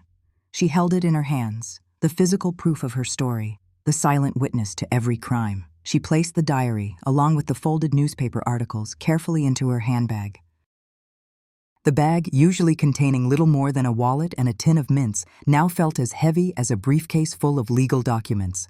The bus ride to the county seat was a journey into another world. As the familiar fields and farmhouses of Havenwood receded, Emma felt a strange sense of liberation.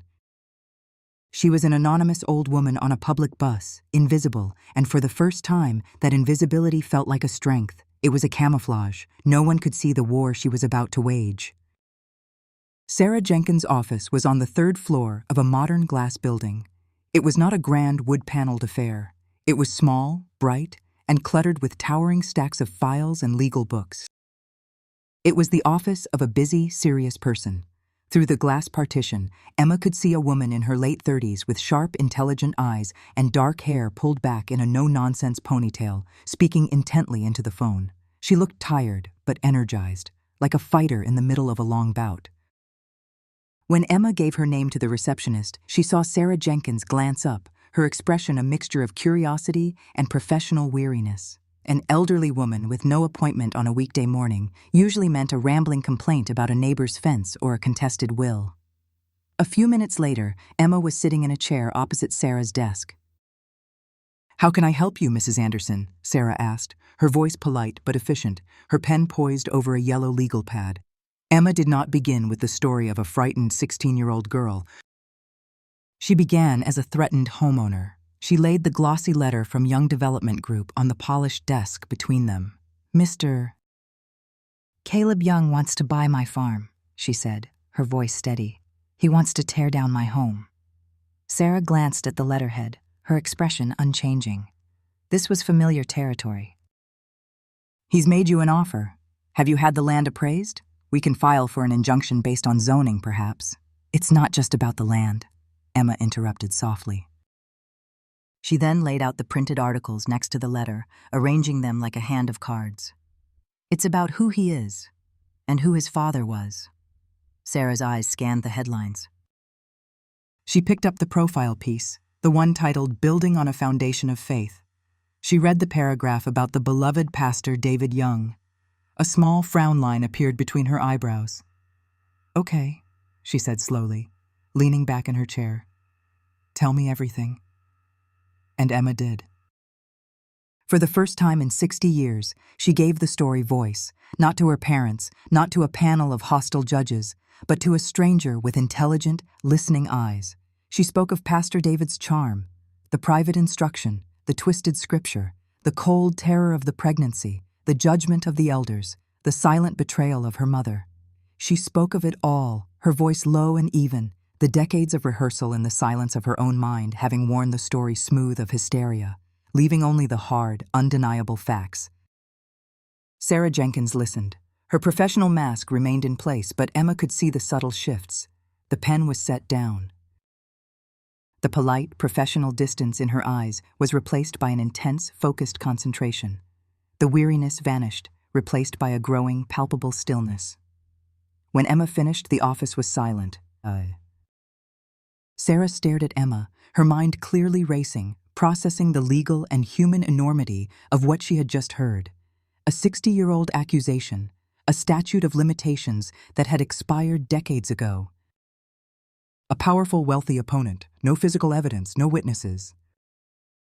It was a legal nightmare. "Mrs. Anderson," Sarah said carefully, "this is an incredible story. But from a legal standpoint, with no proof. I didn't just remember it," Emma said, reaching into her handbag. "I wrote it down." She placed the faded leather diary on the desk. The small, fragile object looked ancient and sacred in the modern, functional office. Sarah hesitated for a second, then reached for it, handling it with a reverence that surprised Emma. She opened the cover and saw the girlish handwriting. She turned a few pages, her eyes scanning the neat, dated entries. She read a passage from after the first assault, the confused, desperate attempt to reconcile holiness and violation. She saw the entry from the night of the elders' meeting, the handwriting shakier now, the ink smudged in places. She looked up from the diary, and all skepticism was gone from her face. It had been replaced by a look of profound, crystalline belief, which was quickly hardening into a cold, controlled fury. She was no longer looking at a potential client with a difficult case. She was looking at a survivor. Sarah closed the diary gently. Her demeanor had transformed. Her voice, when she spoke, was laced with steel. "Mrs. Anderson, Emma. They are not taking your land. We are going to expose him for what he is. We are going to fight them. And we are going to win." A wave of relief so profound it was dizzying washed over Emma. The weight on her chest seemed to physically lift, but the mission was not yet complete. "There is something else," Emma said, her voice barely a whisper. "Something more important than the house, more important than the money." Sarah leaned forward, her attention absolute. "When they sent me away," Emma said, the words catching in her throat, "I had a son. His name is Daniel. He was born in the winter at St. Margaret's home in Pennsylvania, and he was adopted. I want you to find him." The final piece of the puzzle clicked into place for Sarah Jenkins. She looked at the old woman before her and finally understood the true, breathtaking scope of the mission. This was not about revenge. This was not about money. This was about restoration. It was about finding the ghost Emma had been forced to mourn for 60 years. Sarah nodded slowly, the weight of the dual tasks settling upon her. She looked at the diary, then at Emma, and a fierce, protective resolve filled her eyes. "I'll find him, Emma," she said, the words a solemn promise. "I will." Emma stood up to leave. She left the diary, her burden, her proof, and her oldest companion on the desk. For the first time, it was in someone else's hands. As she walked out of the office and into the bustling street, she felt lighter than she had since she was a girl. The load was no longer hers alone to carry. An army of two had just been formed. The weeks leading up to the town hall meeting were a quiet hum of preparation. Sarah Jenkins worked with the tireless energy of a woman who had found a righteous cause, digging into the legal framework of Caleb Young's development proposal, searching for weaknesses. Emma, meanwhile, prepared for a different kind of battle. They spoke on the phone every few days, a quiet old woman in a farmhouse and a sharp young lawyer in a city office, an unlikely pair of generals planning their campaign. The announcement for the meeting was plastered all over town. Flyers appeared in the windows of the grocery store and the diner. A large banner was hung across Main Street. It was to be held in the high school auditorium, a public forum for Caleb Young to present his vision and secure the community's blessing. It was meant to be his coronation. "Are you absolutely sure you're ready for this, Emma?" Sarah asked during their last call before the event. Her voice was laced with concern. "They will try to tear you apart. They will call you a liar, a delusional old woman. It will be public, and it will be brutal." Emma looked out her kitchen window at the ancient oak tree, its branches stark against the evening sky. "Sarah," she replied, her voice calm and clear, "I have been ready for 60 years." On the night of the meeting, Emma got dressed. She did not choose a suit of armor. She chose her simple, lavender print Sunday dress, the one she wore to church twice a year. She put on her most sensible, low-heeled shoes. She combed her silver hair and pinned it back in its usual neat bun. When she looked in the mirror, she saw exactly what she wanted the world to see: a harmless, slightly frail, church-going grandmother. It was the perfect camouflage. Her heart was beating a steady, determined rhythm, not with fear, but with the cold, clear focus of a soldier about to step onto the battlefield. The Havenwood High School auditorium was packed. The air buzzed with a mixture of greed, excitement, and skeptical curiosity. Emma saw neighbors who had known her for 50 years, people who had sent sympathy casseroles after George's funeral. She saw the mayor and the entire city council seated in the front row, looking like proud parents at a graduation. She found a seat in the back, alone, and became invisible. Caleb Young strode onto the stage to enthusiastic applause. He was everything his press clippings promised: handsome, charismatic, exuding an aura of effortless power and success. He launched into his presentation, a slick performance complete with digital renderings of the Havenwood Renaissance, a sparkling new commercial center, manicured parks, beautiful, modern homes. He spoke with the persuasive, soothing cadence of his father. He used words like foundation, legacy, and community. He spoke of honoring Havenwood's history while building its glorious future. "We are not here to erase the past," he said, his smile beaming with sincerity. "We are here to build upon the strong moral foundation laid by generations before us." The irony was so thick it was suffocating. When he finished, the applause was thunderous. The mayor beamed. The QA session began. The first few questions were predictable, about traffic flow and property values. Caleb answered them with practiced ease, charming his critics and solidifying his support. He was in complete control. And then Emma stood up. She moved slowly, her hand occasionally brushing the back of a seat for balance as she made her way down the center aisle toward the single microphone on its stand. A murmur went through the crowd. People turned to look. "It's old Mrs. Anderson, George's widow." Caleb saw her approach, and his professional smile softened into one of gentle condescension, a look reserved for a dotty old woman he was about to politely placate. "Yes, ma'am, please," he said into his own microphone, gesturing graciously. "We'd love to hear what's on your mind." Emma reached the microphone stand. It was too high. She took a moment to carefully adjust it downward, the small, deliberate movement commanding the attention of the entire room. The auditorium grew quiet. She did not look at the mayor or the crowd. She raised her head and fixed her eyes directly on Caleb Young, pinning him to the back of the stage with her gaze. "Mr. Young," she began, her voice not the quavering whisper he expected, but a clear, steady tone that carried to the back of the hall. "You speak so eloquently about building a future on a strong foundation." She paused, letting the words hang in the air. "But you cannot build on rotten ground." A ripple of confusion went through the audience. Caleb's smile faltered. "This was not a question about zoning. My family has owned the land you want to buy for over 100 years, Emma continued, her gaze never leaving Caleb's face. "It holds a great deal of Havenwood's history. Some of that history is not in the books you've read." She took a breath.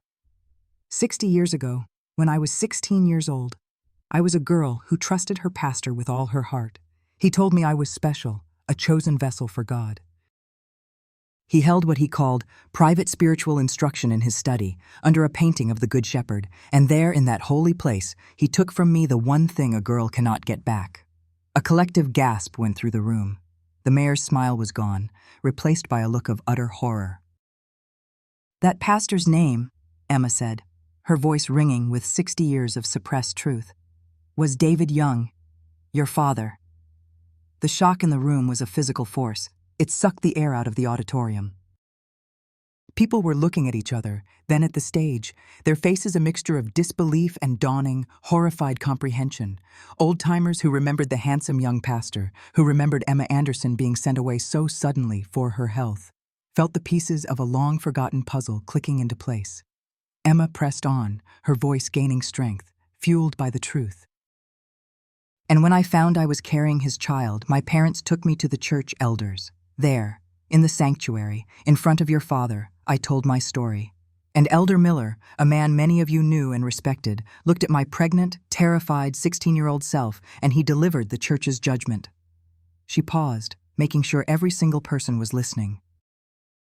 He said, "This is the work of a lying spirit that has taken root in this child." On the stage, under the hot, bright lights, Caleb Young's face had collapsed. The charismatic mask had disintegrated, revealing the pale, sweating, panicked man beneath. The color had drained from his face, replaced by a blotchy, furious red. He was speechless, utterly annihilated, his carefully constructed world blown to pieces in the space of 2 minutes by the small old woman at the microphone. Emma had said her piece. She did not wait for his response. Her work here was done. She turned away from the microphone and began the long, slow walk back up the aisle. The stunned crowd parted for her, a silent human sea. The only sound in the vast auditorium was the soft, steady tap of her sensible shoes on the floor. The chapter of her public reckoning was over. The stage was now set for the final, devastating act. For a long moment after Emma turned from the microphone, the auditorium was trapped in a state of suspended animation. The silence was absolute, a thick, heavy blanket smothering 1,000 gasps and whispered questions. The air itself seemed to have frozen. Emma walked up the aisle, a solitary figure moving through a sea of stunned faces.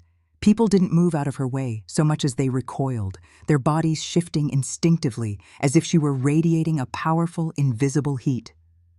The town's shared, comfortable history had just been ripped open, exposing a dark and rotten core, and no one knew what to do. On the stage, Caleb Young stood paralyzed, the bright lights bleaching the color from his face. The confident, charismatic performer had vanished, replaced by a man in the crosshairs of a nightmare. His mind raced, a chaotic scramble for purchase on a landslide of public humiliation. He could feel hundreds of pairs of eyes on him, their admiration having curdled into a mixture of horror, pity, and morbid curiosity. He could not let it end like this. He could not let her have the last word. His survival instinct, raw and vicious, finally kicked in. The shock morphed into a wild, cornered rage. He lunged back toward the microphone, his hand gripping its stand so tightly his knuckles were white. "No!" he shouted, his voice cracking, the smooth, practiced cadence gone, replaced by a harsh, desperate rasp. "You will not do this!" The sound broke the spell in the room. Emma paused in the aisle, turning slightly. Every head snapped back toward the stage. "This is a lie!" Caleb spat, his eyes wild, searching the crowd for any friendly face, any ally, and finding none. A sick, twisted lie. "This woman is a sad, delusional old woman. My father was a man of God. He served this community. He was respected, loved." He pointed a trembling finger down the aisle at Emma. "She's bitter. Her farm is failing, and she sees my success, my family's name, and she wants a piece of it. This is about money. She's slandering the memory of a good man for a payday." His voice grew louder, more frantic. He was pleading with them, trying to force them back into the comfortable lie. "Look at her. Of course she's confused.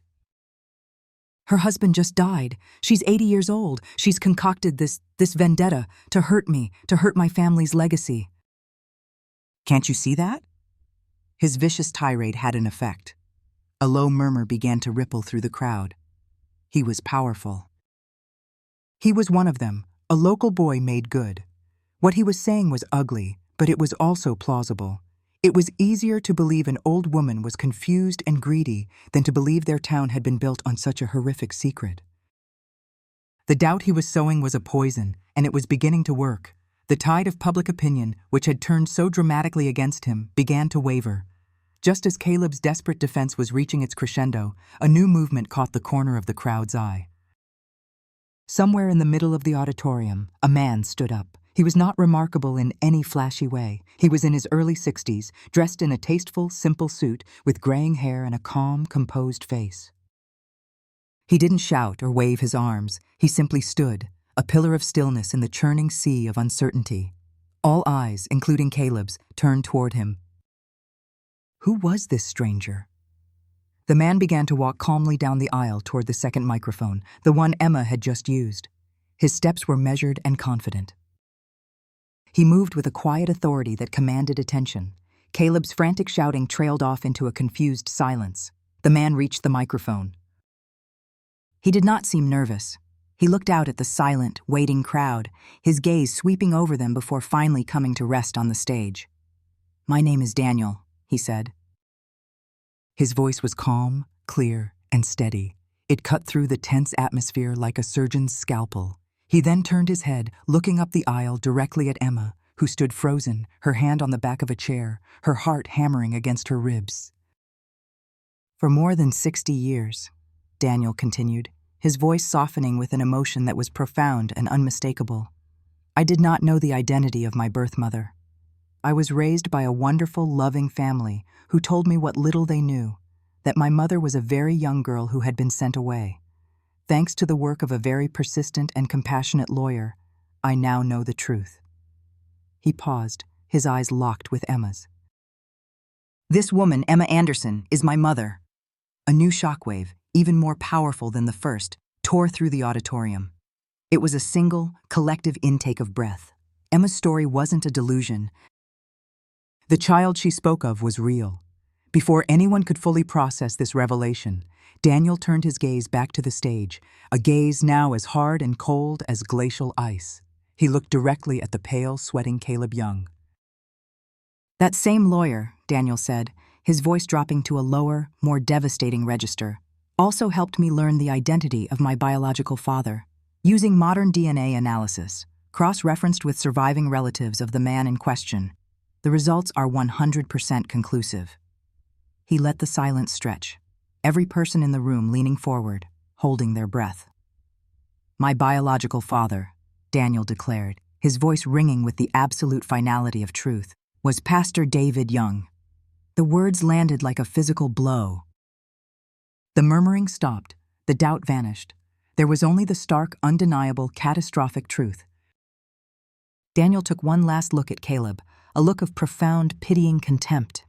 "So you see, Mr. Young, the men who ran this town, your father's protectors, didn't just silence a victim of abuse. To hide a predator's crime, they gave away a child. They stole a son from his mother."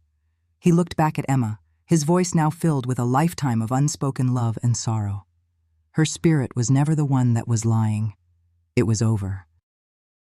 On the stage, Caleb Young seemed to physically collapse. The rage, the panic, the arrogance, it all drained out of him, leaving a hollow, broken shell of a man. He stumbled backward, his hand fumbling for the podium to keep himself from falling. His life, his legacy, his renaissance had been irrevocably and publicly annihilated. Daniel turned from the microphone and started walking up the aisle, his eyes only for the woman standing there, weeping silently. The tears streamed down Emma's face, but they were not tears of pain. They were the release of a 60-year flood, a baptism of vindication. He stopped a few feet from her, a stranger. Her son, her ghost made flesh. They just looked at each other, a mother and the son she had mourned for a lifetime, their reunion forged in the wreckage of a town's lies. The sun had risen, and he had brought the truth with him. The chaos erupted the moment Emma and Daniel turned to face each other in the aisle. The auditorium's stunned silence shattered into 1,000 fractured conversations, a roaring wave of shock and speculation. On the stage, a panicked mayor was already at Caleb Young's elbow, trying to guide the broken man away from the glare of 100 cell phone cameras that had suddenly been raised. Before the wave of reporters and morbidly curious townspeople could engulf them, a firm, calm presence was at their side. It was Sarah Jenkins. She had been watching from the wings, and now she moved with the efficiency of a bodyguard, placing a protective arm on Emma's back. "This way," she said, her voice a low command. "Side door. Now." She guided Emma and Daniel through a sea of gaping faces, down a side hallway, and out into the cool, dark night air. Behind them, the sounds of the pandemonium they had created were a dull, chaotic roar. As they stood for a moment in the quiet of the empty parking lot, the unraveling began. By the next morning, it was as if a dam had broken. The front page of the Havenwood Gazette was dominated by a single, massive headline. Town Hall bombshell. Pastor Young accused. Secret son revealed. The story, cobbled together from dozens of eyewitness accounts, recounted the entire dramatic scene. It was the only thing anyone in town was talking about. At the diner, coffee grew cold as neighbors who had known each other for decades rehashed the events in hushed, incredulous tones. Old memories, long suppressed, were being unearthed. I remember when Emma Anderson was sent away for her nerves. Pastor Young always seemed a little too smooth, didn't he? The town's collective, comfortable amnesia was being forcibly cured. The local TV news station sent a van, its reporter doing a live broadcast from the sidewalk in front of the Havenwood Community Church. The church, usually a symbol of steadfast community, now looked like a crime scene, its doors shut tight, its steeple pointing like an accusatory finger at the sky. The story was too potent, too perfectly dramatic to stay local for long. By afternoon, it had been picked up by a Columbus newspaper. By evening, the Associated Press had sent the story out on the national wire. That night, sitting in the quiet safety of her own living room, Emma Anderson watched in disbelief as her own face, a still photo taken from an old church directory, appeared on a national cable news program. A polished anchor with a serious expression narrated the story of the Havenwood reckoning, speaking of secrets, lies, and a son's dramatic return. The story was no longer hers. It belonged to the world now. The institutions that had conspired in the silence were forced to react. The Havenwood Community Church, facing a crisis of faith and a public relations nightmare, held an emergency meeting. The next day, they issued a formal, carefully worded statement that was printed in the paper. They expressed their profound shock and sorrow at the disturbing allegations against the late Pastor David Young. They offered their deepest apologies to Emma Anderson for the unimaginable pain she has endured. They did not admit institutional culpability, but under the glare of the national spotlight, they announced the formation of an independent committee to investigate Pastor Young's entire tenure. They concluded with a public plea for any other potential victims to come forward, a terrifying and necessary admission that Emma might not have been the only one. For Caleb Young, the unraveling was swift and total. His Havenwood Renaissance project was suspended indefinitely within 24 hours, then officially canceled a day later as investors and partners rushed to distance themselves from the toxic scandal. His company's stock plummeted, his carefully constructed empire of good intentions and pious press releases crumbled into dust. The last the public saw of him was a single paparazzi photo published a week later.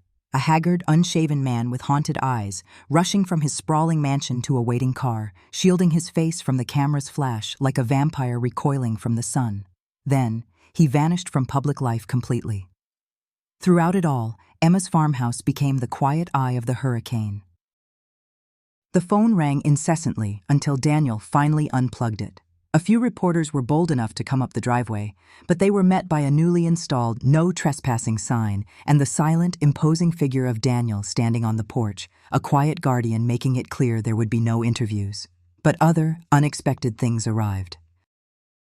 One morning, a bouquet of flowers appeared on the porch swing. There was no card. Another afternoon, a freshly baked apple pie was left on the steps. Small, anonymous gestures of apology from a town forced to reckon with its own complicit silence. They were offerings of peace, acknowledgments of a truth that could no longer be denied. The media storm raged on, a wildfire consuming the reputations of the dead and the living. But inside the old farmhouse, a new and unfamiliar quiet was settling. It wasn't the tense, heavy silence of unspoken secrets that Emma had lived with for 60 years. It was a gentle, peaceful quiet. One afternoon, as the news on the television droned on about the scandal, Daniel walked over and turned it off. The room filled with the gentle sounds of the house, the ticking of the grandfather clock, the whisper of the wind in the eaves. He went to the kitchen and put the kettle on, just as he had seen her do a dozen times. He brought 2 steaming mugs of tea to the living room and handed one to her. They sat together, Emma and the handsome, graying stranger who was her son. They didn't talk about Caleb, or the church, or the news. They didn't talk about the missing years. He simply asked her about the photographs on the mantelpiece, and she told him stories about his half-siblings, Mark and Susan, when they were children. He told her about the man and woman who had raised him, about their kindness and their love. The world outside was still unraveling, furiously picking apart the threads of a 60-year-old lie, but inside the farmhouse, in the quiet space between a mother and her long-lost son, a new and fragile thread was being woven, connecting two lives that had been torn apart. The reckoning was over. The healing was just beginning. The national news cycle, with its voracious and fickle appetite, eventually moved on. The reporters packed up their vans, the television crews disappeared from Main Street, and the wildfire of the Havenwood scandal burned down to embers of local gossip and quiet reflection. A fragile, tentative peace began to settle over the old farmhouse, a quiet broken not by the ringing of the phone, but by the unfamiliar, welcome sound of a second set of footsteps on the creaky wooden floors. Time, which had been a torrent, slowed to a gentle stream. The seasons turned. The last of the autumn leaves fell, and the stark silence of winter gave way to the slow, green awakening of spring. And it was in the garden, Emma's lifelong sanctuary, that the real healing began. The garden was her living history. The stubborn hydrangeas were from cuttings her own mother had planted. The sprawling patch of thyme was a descendant of one George had brought her on their first anniversary. It was a place of memory, but also of constant, hopeful renewal.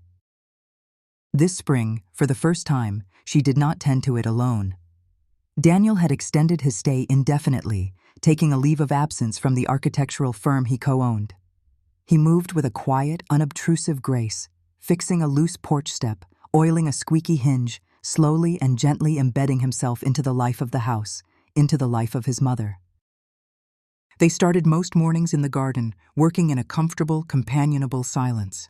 The shared, simple tasks of pulling weeds and turning soil became a language of their own, a way of being together without the pressure of conversation. It was Daniel who finally began to build the bridge. "Did you always love gardening?" he asked one morning, his hands covered in rich, dark earth as he helped her thin out a row of carrots.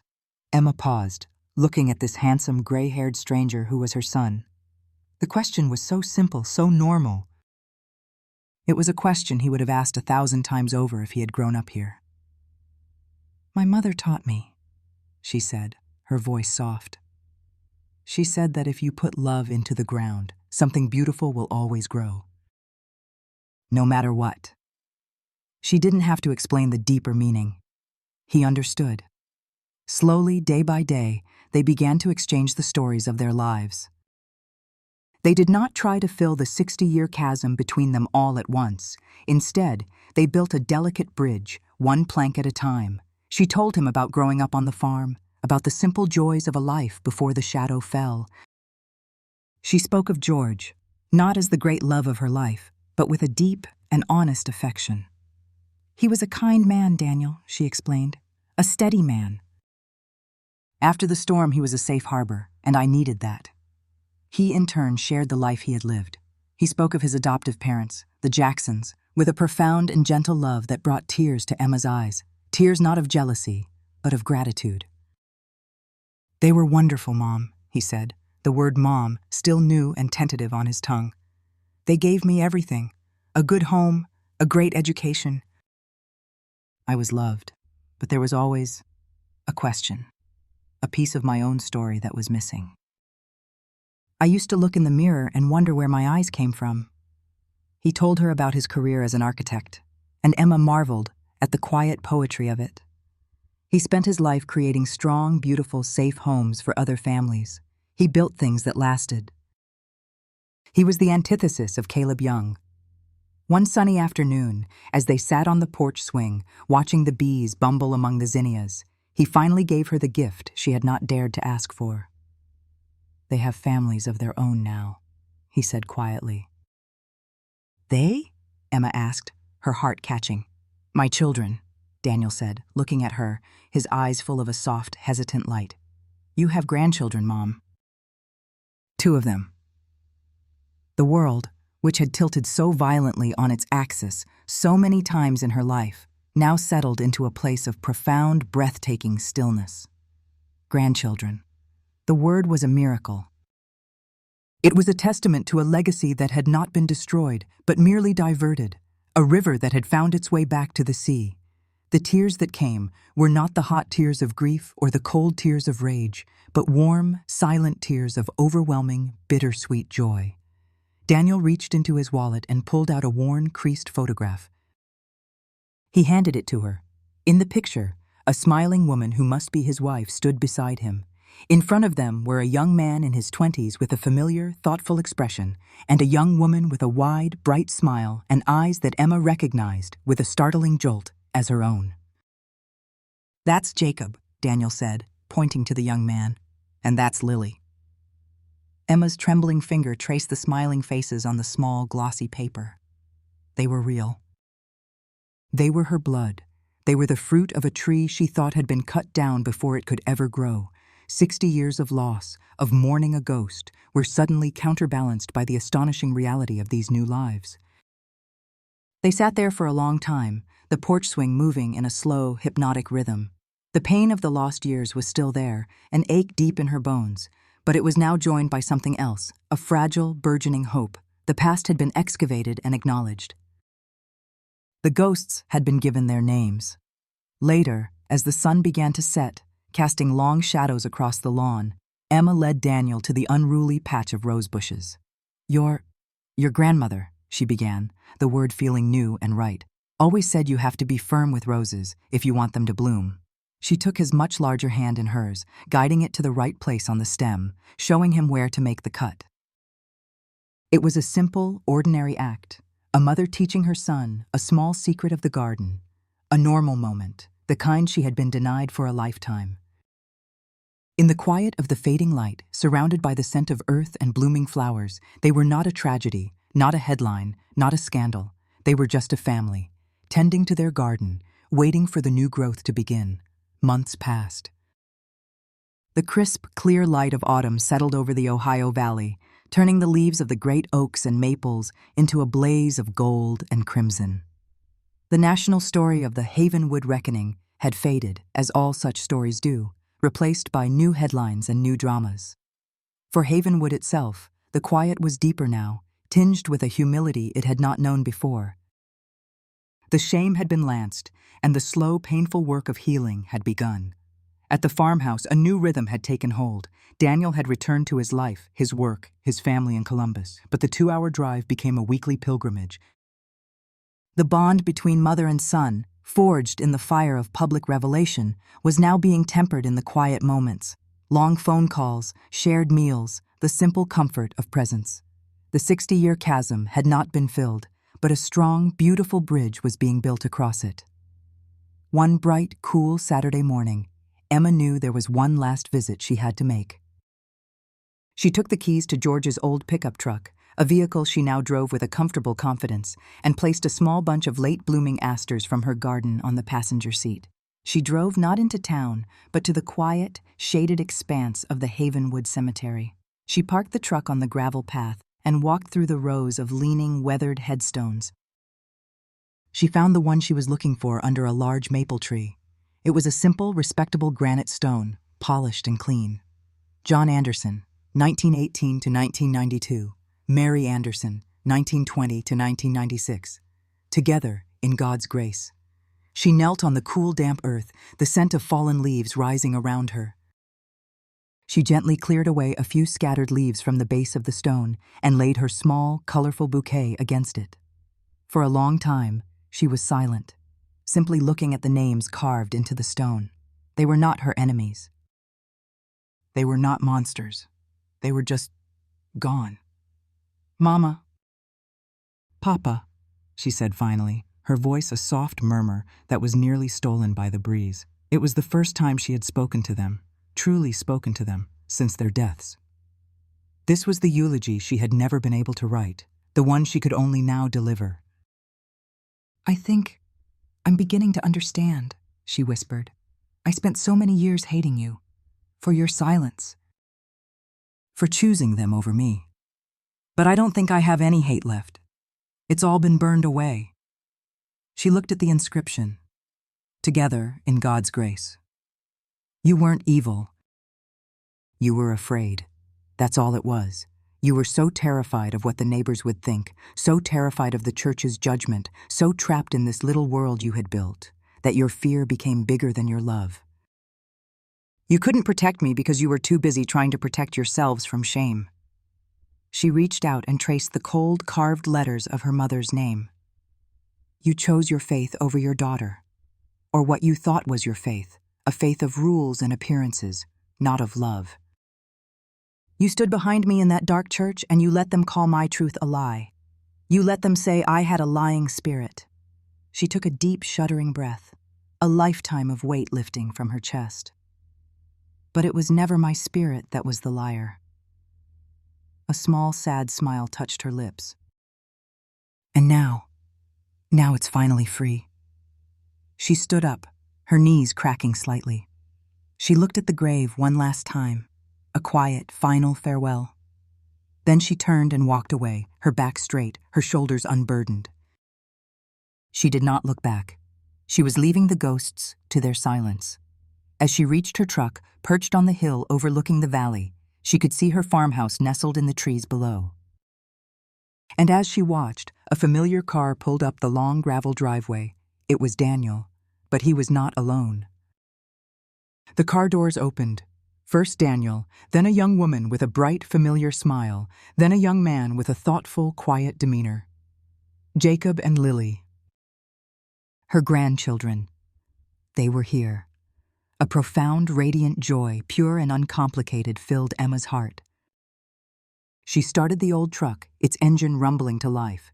She drove not away from the cemetery, but down the hill, towards the house, towards them.